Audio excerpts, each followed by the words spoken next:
Anyhow, good evening, ladies and gentlemen. My name is Sandra Stuart. In life, all of us have challenges. One of my challenges is Keratoconus. My journey started as a teenager. While watching television, extremely close, you would have sworn I was a TV star, or I wanted to be a character. I was so close to the television. My eyes were bulging, and I used to rub them quite a lot, and my nickname at home was Bully-Eyed Sandra. Anyhow, while walking along the road, usually, I got a lot of cruel remarks from people because I would look straight at you and never recognized you. So people would say, but, you know, you didn't see me. I really didn't, you know. And then my defense was, walk with my head straight. And then you know what I was called? Unmanly Sandra. Anyhow, at school, in order to see the board, I would have to close my eyes, open them, close my eyes, open them, because my eyes were extremely cloudy. But then, when I finally got to see the eye specialist for the first time while at school, and I got my test, he asked me, how did you get here? I said, by bus. But what he meant was, I couldn't see anything on the chart. So, but at the time, my family couldn't afford glasses or contact lens. So after starting to work, when I left school, I went to the eye specialist where my prescription changed every 6 months. Catching the bus was a feat in itself. When I left work, I would take someone with me to stop the bus. But if no one was there, I would stop every bus that came down. And stopping every bus that came down, because I wanted the Spikes Town or the Whole Town bus. The bus drivers told me off. The passengers told me off. You blind, you can't see the bus. You know, obviously, the sign is big, but I obviously couldn't see it. Anyhow, around 20 years or so, that's about 1981, I went to an ophthalmologist who diagnosed me with the disease. I couldn't spell the name. I couldn't call the name. I never heard the name before in my life. He told me that I could go blind, which was very scary. I went to 2 ophthalmologists after that for verification. And after hearing the same thing twice, I settled with the last one, who, after being with him for a while, and changing glasses and so, he said, I can't do anything for you anymore. You have to see a contact lens specialist. So he introduced me to Samantha Curtin at Express Optical. Well, Samantha Curtin had a feat as well.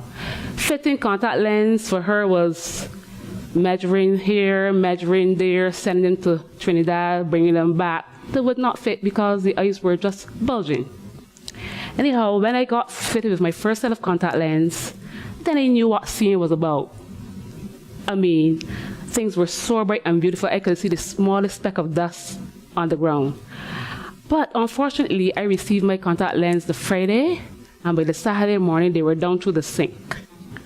I sat down on the floor and I cried and cried, but it was no point in crying because there was only me there, because by that time, I had left home and I was living on my own, and the disease got progressively worse, and I didn't have the immediate support of my family as you would have, and I was wondering what would happen to me if I had gone blind.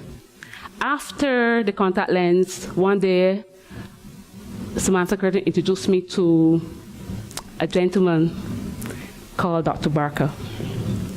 So he had a conversation with me telling me about he used to assist with contact lens, but I said to him, I'm not going to be your guinea pig. So one day he was at the hospital and he called, because he had my number, he called. I asked him every question there was under the sun to ask him, and he answered.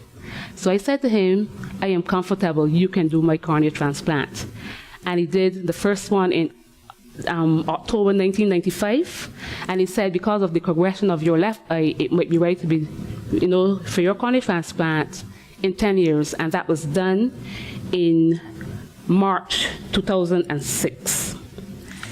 Anyhow, the visiting Dr. Barker at the hospital was,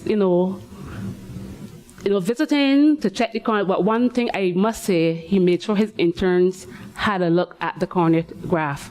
He would ask them, what do you see? Question them about the cornea graph, because this is the first time that some of them would have been seeing it, and he made sure he questioned them about it. But after the operation, I was home for about 6 weeks or so, but I was helped by friends and even strangers because there was no family support then. But then Dr. Barker would have made an excellent tailor. You should have seen how he stitched the sutures in my eye. They were stitched perfectly. And then he had to get a tweezers when they were ready to come out and pick them out one by one. And I had to sit through all that. But it wasn't too bad. He was good. Anyhow, I questioned Dr. Barker about the origin of my corneas.